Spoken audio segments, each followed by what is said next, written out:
আসসালামু আলাইকুম। আপনি যদি দিলের সাথে বুঝে থাকেন আপনাকে জ্বলন্ত আগুনের মাঝে ফেলে দিলেও আপনার পক্ষে ইংরেজি শেখা সম্ভব নয়, তাহলে আজকের ভিডিওটি ঠিক আপনার জন্য। আপনার পক্ষে যদি ইংরেজি ভাষা শেখা সম্ভব না হয়, ধরে নেবেন আর কারো পক্ষে ইংরেজি ভাষা শেখা সম্ভব নয়। যে কেউ ইংরেজি ভাষা শেখার চেষ্টা করুক না কেন, তাকে অবশ্যই মাতৃভাষার ভাবধারা দিয়ে ইংরেজি ভাষা অনুধাবন করতে হবে। এই ভিডিওটি যদি সম্পূর্ণ আপনি দেখতে পারেন তাহলে বুঝতে পারবেন কিভাবে একটি ছোট্ট কমন সেন্টেন্স দ্বারা বিভিন্ন আইটেমের অনেক প্রকার সেন্টেন্স মুখস্থ না করে তৈরি করা সম্ভব। এই সেন্টেন্সগুলো থেকে আবার শত শত সেন্টেন্স আপনি নির্ভুলভাবে তৈরি করতে পারবেন মুখস্থ ছাড়া। চ্যানেলটি নতুন, এটি চ্যানেলের তৃতীয় ভিডিও। এখন এই চ্যানেলটি সাবস্ক্রাইব করুন এবং যারা ফেসবুক আইডিতে ভিডিওটি দেখছেন তারা ফলো করে রাখুন। ভিডিওটি ভালো হলে কমেন্ট এবং লাইক করবেন। এখানে দুইটি সিম্পল সেন্টেন্স দেখতে পাচ্ছেন। আমি ভাত খাই, আই ইট রাইস। রানা ভাত খায়, রানা ইটস রাইস। আপনারা অবশ্যই লক্ষ্য করেছেন যে বাংলা ও ইংরেজি বাক্যগুলোতে শুধুমাত্র একটি ওয়ার্ডে সামান্য একটু গরমিল আছে, আর তা হলো আমি ভাত খাই, আই ইট রাইস। রানা ভাত খায়, রানা ইটস রাইস। প্রথম বাক্যে ইট হলো এবং দ্বিতীয় বাক্যে ইটস হলো কেন? যদিও এই প্রসঙ্গটি আজকের ভিডিওর আলোচ্য বিষয় নয়, তবুও ভিডিওর পরবর্তী যে আলোচনাগুলো আছে সেই সংশ্লিষ্ট হিসেবে এটি একটি সংক্ষেপে বলতেই হচ্ছে। এই বাংলা বাক্য দুটি হলো অভ্যাসগত বাক্য। অনেকের মনে প্রশ্ন আসতে পারে, আমি ভাত খাই, রানা ভাত খাই, এগুলো অভ্যাস বুঝালো কোথায়? এ দুটো বাক্য অভ্যাসগত বাক্য এ কারণে যে অতীতে অসংখ্যবার ভাত খাওয়া হয়েছে, বর্তমানকালে হয় এবং ভবিষ্যৎকালে হবে, এজন্য এগুলো অভ্যাসগত বাক্য। অভ্যাসগত বাক্যকে ইংরেজিতে কনভার্ট যখন করব তখন সেগুলো হবে present indefinite tense. Present indefinite টেন্সের কর্তা এবং সাবজেক্ট যদি এক বচন হয়, শুধুমাত্র আই ইউ ব্যতীত, অর্থাৎ আমি তুমি ব্যতীত, আইউ ব্যতীত দুনিয়ার সকল প্রকার এক বচন সাবজেক্টের পর ভার্বের সাথে এস বা ইয়ে যুক্ত হয়। এটা আমরা সকলে জানি বা অনেকে জানি। এ কারণে রানা ইটস রাইস হয়েছে। এ সেন্টেন্স দুটো লক্ষ্য করুন। আমি কি ভাত খাই, do I eat rice. Rana কি খায়, হোয়াট ডাজ রানা ইট। এ দুটি বাংলা বাক্যকে কি দ্বারা প্রশ্ন করা হয়েছে, কিন্তু ইংলিশে কনভার্ট করার সময় প্রথম সেন্টেন্সে শুধুমাত্র ডু বসলো এবং দ্বিতীয় সেন্টেন্সে শুরুতেই হোয়াট বসলো কেন? যা অনেকের মনে একটা প্রশ্ন আসতে পারে। এক বাক্যের প্রথমে ডু বসলো, আরেক বাক্যের প্রথমে হোয়াট বসলো। প্রথম বাক্যের প্রশ্নের ধরন যদি আমরা লক্ষ্য করি, আমি কি ভাত খাই, এ বাক্যটির প্রশ্নটি ভাত নামের অবজেক্ট সহ করা হয়েছে, অর্থাৎ আমি কি ভাত খাই। ভাত সহ প্রশ্ন করার জন্য এর উত্তর দেওয়া যায় হ্যাঁ অথবা না দিয়ে।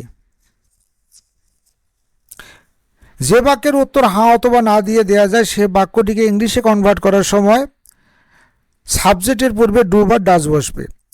তারপর সাবজেক্টের পর ভার্বের বেস ফর্ম হতে, অর্থাৎ মৌলিক ভার্ব, বেসিক ভার্ব। এখানে এস বা ইএস যুক্ত হবে না, যেহেতু ডুর সাথে ইএস যুক্ত হয়েছে, হয় ডাজ হয়েছে। অতঃপর অবজেক্ট, অতঃপর আদার। দ্বিতীয় বাক্যের উত্তর আপনি হ্যাঁ বা না দিয়ে দিতে পারবেন না, অর্থাৎ রানা কি খায়। এখানে ভাত না রুটি খায় সেই বিষয়টি জানতে চাওয়া হয়েছে, রানা কি খায়। অতএব যেসব প্রশ্নবোধক বাক্যের উত্তর হ্যাঁ অথবা না দিয়ে দেওয়া সম্ভব নয়, সেসব প্রশ্নবোধক বাক্যকে ইংলিশে কনভার্ট করার সময় প্রথমে WH কোশ্চেন বসাতে হবে। অর্থাৎ রানা কি খায়, এর উত্তর হবে হোয়াট ডাজ রানা ইট। রানা কি খায় মানে রানা কোন খাদ্যটা খায়। এতক্ষণ ভিডিওর প্রথম দিকে কিছু আলোচনা করা হলো, এবারে আমরা ভিডিওর মূল পর্বে যাব।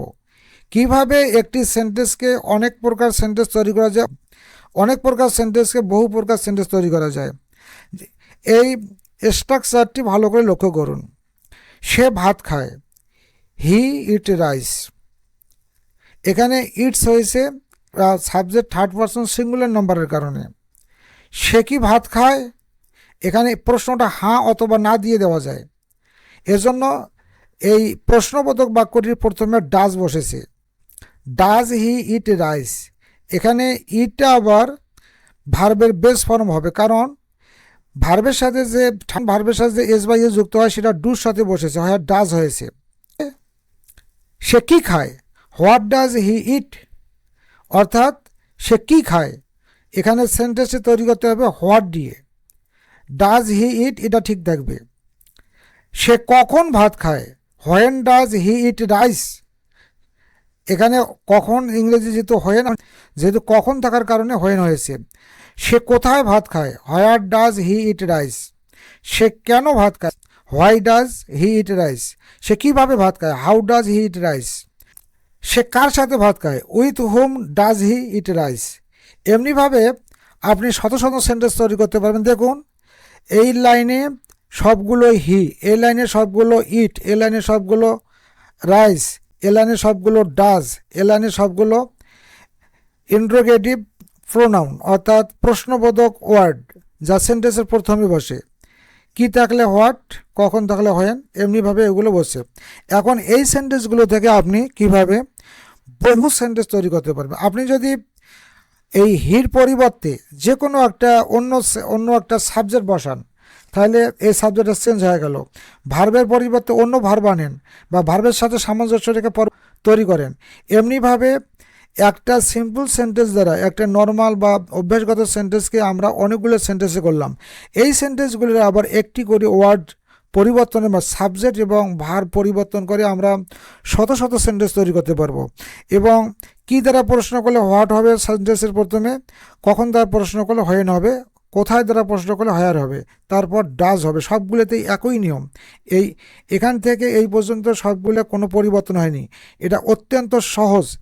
আপনি গভীরভাবে 10 মিনিট মনোযোগ সহকারে দেখলে এই ভিডিওটি আপনি আজীবনও ভুলবেন না ইনশাল্লাহ। এখন এই সেন্টেন্সগুলো দ্বারা আমরা কিভাবে শত শত সেন্টেন্স তৈরি করব এর একটু টিপস আপনাদেরকে দিব। আপনাকে সর্বপ্রথম যে কাজটি করতে হবে সেটি হলো নিরিবিলি জায়গায় একান্তে বসে অথবা শুয়ে অথবা হেঁটে হেঁটে অথবা নদীর পাড়ে অথবা গাছের তলে অথবা গাড়িতে বসে এই সেন্টেন্সগুলো প্র্যাকটিস করবেন।